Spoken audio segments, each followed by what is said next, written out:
걷다 보니까 또 이제 광장시장까지 왔습니다. 저희가 남산에서 오늘 촬영을 했는데요. 점심으로 뭐 먹을지 하다가 한남동을 갈지 돈가스집을 갈지 좀 고민하다가 좀 요즘 광장시장에 대한 이슈도 있고 해서 오랜만에 한번 어떤가 해서 궁금해서 와봤어요. 근데 사람이 진짜 많네요. 확실히 전 시장 분위기가 너무 좋은 것 같아요. 그렇지 않아요? 시장은 진짜 약간 사람 냄새 나고 좀 다양한 거 먹을까요? 육회랑 빈대떡도 먹고 뭐 김밥도 먹고. 여기 보디빌더 분들이 좋아할 만한 메뉴가 있나? 육회 있네요. 육회 좋아하시겠네. 산낙지나.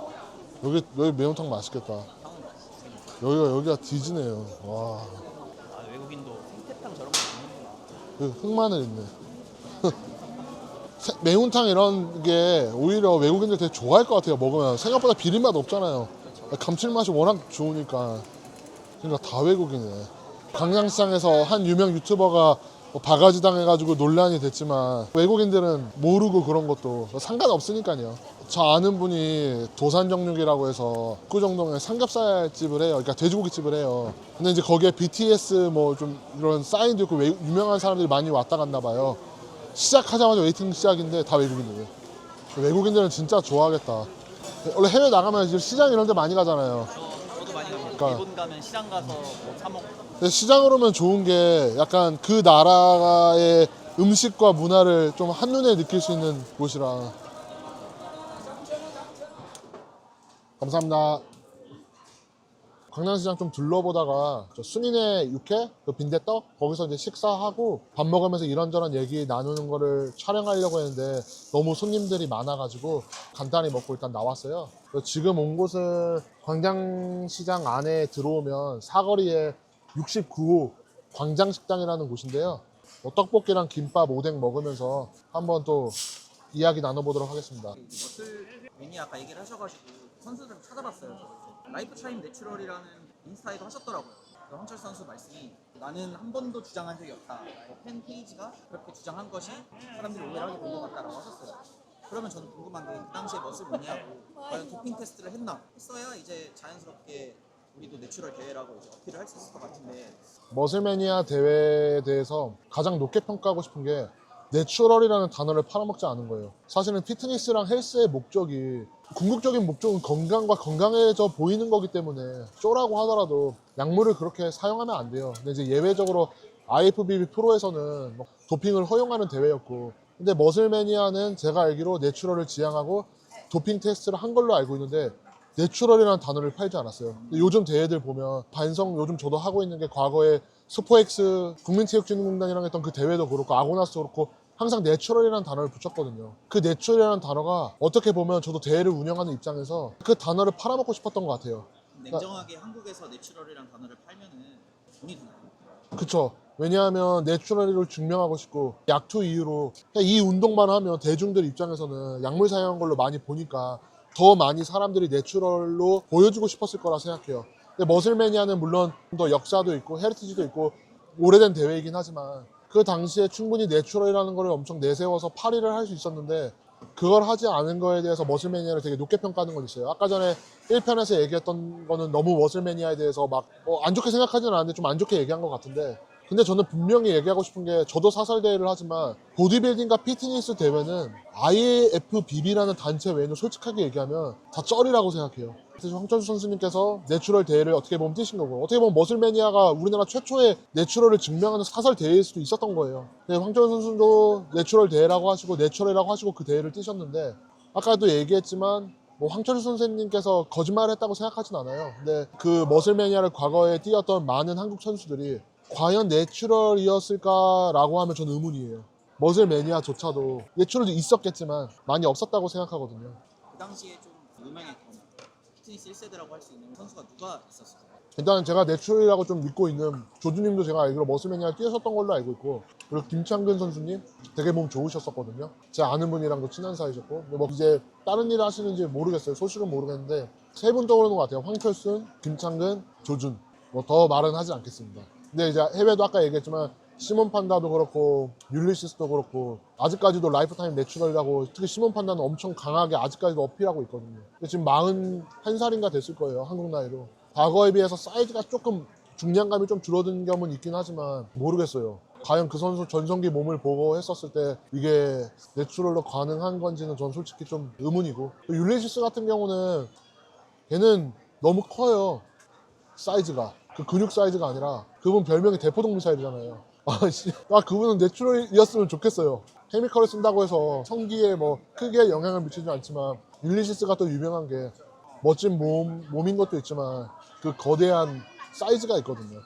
황철순 선수도 이겼지만 이길 수 없었던. 것을 마니아에 대해서 좀 더 얘기를 해보면 좋을 것 같은데, 워낙 내추럴 대회도 많고 저희 채널에 출연하신 분들도 거짓말 탐지기부터 해가지고 다양한 검증 방법을 거치고 있다라고 말씀을 하셨는데, 사실 이 대회는 한 10년 전 대회잖아요. 그러면 그때 당시에는 어떤 방식으로 좀 내추럴 검증을 하고 테스트를 거쳤는지. 과거에 거기에서 나왔던 스타들은 아직도 내추럴이라고 주장하고는 있지만, 한국에서 머슬매니아가 들어왔을 때 어느 누구도 내추럴 대회라고 생각을 안 했어요. 어느 누구도요. 왜냐하면 전 도핑 테스트를 했다는 소문도 들어본 적도 없고, 했는지 안 했는지 제가 잘 모르겠어요. 했을 수도 있는데 저희 대회뿐만 아니라 모든 사설 대회가 마찬가지인 거죠. 어떻게 도핑을 했는지는 저는 몰라요. 들어본 소문도 없고. 머슬매니아 도핑 제가 거의 안 한 것 같은데. 검증된 방법은 없으니까 이제 믿음으로 가는 건데, 그렇다면은 다른 대회를 뛰다가 이제 머슬 마니아에 참여하는 선수들 같은 경우에는 내추럴 대회니까 감추거나 숨기거나 그런 방법을 선택을 했을 것 같은데, 그런 방법으로는 좀 어떤 게 있을 거라고 생각을 하세요? 일단 도핑을 피하는 방법은 제일 간단한 게 디텍션 타임이라고 해서 검출 가능한 시간이 있어요. 약마다 달라요. 잔류 기간이 다르기 때문에 특정 기간 안에 끊으면, 뭐 예를 들면 윈스트로는 뭐 4주, 프리모는 16주, 데카는 1년 6개월, 이 기간이 지나면 도핑이 안 나와요. 그리고 이거보다도 더 짧은 기간이 있는 것도 있어요. 그러니까 써도 뭐 5일, 일주일만 지나도 도핑 테스트 안 나오는 것들이 있고 하니까, 약을 쓰다가 끊는 게 가장 기본적으로 도핑 테스트를 피하는 방법이에요. 그리고 여기서 이제 한 단계 더 나아간 거는, 요즘 카다 도핑은 아이소폰 검사나 탄소 동위원소 검사를 하면 잡아내겠지만, 성장이나 IGF-1이나 테스토스테론은 더 추적이 어렵거든요. 그러다 보니까 뭐 사설 대회 도핑도 그렇고 머슬매니아 도핑도 그렇고, 사실은 도핑 테스트를 했다고 해서 양적으로도 그렇고 질적으로도 그렇고 내추럴 선수라고 검증해 줄 수 있냐는 거에 좀 의문이 있긴 하죠. 그러니까 한계인 거죠, 어떻게 보면. 아마 황철순 선배님께서도 본인은 이제 내추럴이라고 자신있게 이제 얘기할 수 있으면 당연히 그렇게 말씀하시면 되는데, 머슬매니아라는 대회에서 여기 나온 선수들은 정말 도핑을 다 하지 않나요? 라고 물어보거나, 머슬매니아 도핑은 정말 진짜 신뢰할 수 있나? 거냐라고 하면 황철수 선생님께서도 확실하게 확언은 못한다고 생각해요. 왜냐하면 이제 아무리 깨끗하게 관리한다 해도 뭐 미꾸라지 같은 놈들이 있으니까 당연히 약을 안 써야 되는 건데, 그러니까 나쁘게 얘기하는 게 아니라, 그걸 이제 황철수 선생님께서는 어떻게 보면 내추럴 8이 1세대죠. 내추럴이라는 걸 어떻게 보면 상징성으로 여기고, 나는 로이더들과 다르다, 내추럴로 만들었다는 걸 내세우고 싶었던 1세대가 황철순 선수라고 생각해요. 그 당시에 주변 반응은 냉랭할 수밖에 없었던 게, IFBB는 뭐 인정하지 않으니까. 결론은 어쨌든 머슬 마니아 대회가 당시엔 내추럴 대회였고 지금도 내추럴이라고 주장하는 선수들이 있지만, 사실 검증받지 않은 대회이기 때문에 우리가 확실하게 단언할 수는 없다. 수많은 얘기를 나눴지만 또 황철순 선생님에 대한 얘기가 나왔는데, 보디빌딩판 또 어떻게 보면 이끌어주신 분 중에 한 분이거든요. 그래서 막 여기서 제 개인적인 생각 얘기했다고 해서 비난하지 않으셨으면 좋겠고, 제 개인적인 의견일 뿐이니까. 황철순 선생님도 참 멋있는 게 뭐냐면, 양극화에 대해서 얘기했었어요. 내가 좌쪽 성향이냐 우쪽 성향이냐에 따라서 좌쪽인 사람들은 계속 좌쪽에 편향된 정보들을 볼 수밖에 없고, 우쪽도 마찬가지예요. 헬스도 마찬가지거든요. 계속 자극적으로 누군가를 비난하고 렉하지라는 영상들만 보다 보면 그와 관련된 게 더 위주로 뜰 수밖에 없어요. 근데 저는 내추럴과 로이드도 그런 양극화에 똑같이 있다고 생각하는 사람 중에 한 명인데, 황철 선생님께서 참 멋지는 게 뭐냐면, 예전에도 그런 발언을 하셨던 것 같은데, 그러니까 무작정 비난하고 비판하는 건 잘못되지만 자기네 의견을 얘기하는 거에 있어서는 문제 없다는, 누구나도 그렇게 생각할 거예요. 뭐 여기서 여러분 댓글 다는 분들 중에 밑도 끝도 없이 막 거짓말했다고 그러고 막 내추럴 사기쳤다고 그러고 이러면 잘못된 거지만, 비판은 좋지만 비난과 비하는 좀 지양해야 그렇죠. 되지 않나. 보디빌더들도 요즘 유튜브나 SNS의 발달로 엄청나게 떴잖아요. 별게 아닌 게 너무 커지기도 하고, 개인이 어떻게 보면 사생활인 문제인데, 그래서 어떻게 보면 공인이기도 하지만 너무 막 조그만한 일로도 너무 막 헐뜯고 말들이 많이 나와서 그게 좀 안타까운 것 같아요. 근데 요즘은 또 느끼는 게 뭐냐면, 그런 채널들 때문에 좀 되게 안 좋은 시선으로 바라본다고 생각했는데, 또 어떻게 보면 그런 것 때문에 더 주목받고 아직까지도 사람들이 관심 있게 보는 부분도 없지 않아 있다고 생각은 해요. 근데 그 정도가 좀 중요한 거죠. 너무 심하게 막 하면 안 되니까. 강한 사람인 거는 분명한 것 같아요. 그분이 진짜 공룡 유전자예요. 멘탈이 네. 돼가지고. 미국에 루니사우루스가 있었다면 한국에는 철순사우루스죠.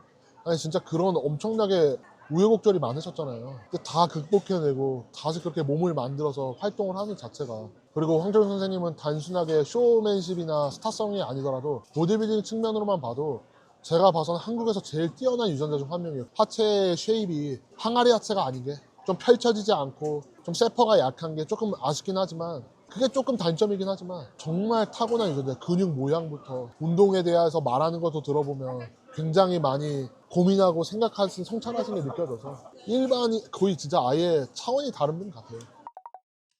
오늘 이제 거의 가을 끝자락에 와서 오늘 이 근처에서 무엇을 먹을까 하다가 광장시장이 핫해서 광장시장에서 밥 먹으면서 또 찍어보게 되었는데요. 여기까지 시청해주셔서 너무 감사하고 구독과 좋아요 부탁드리겠습니다. 감사합니다.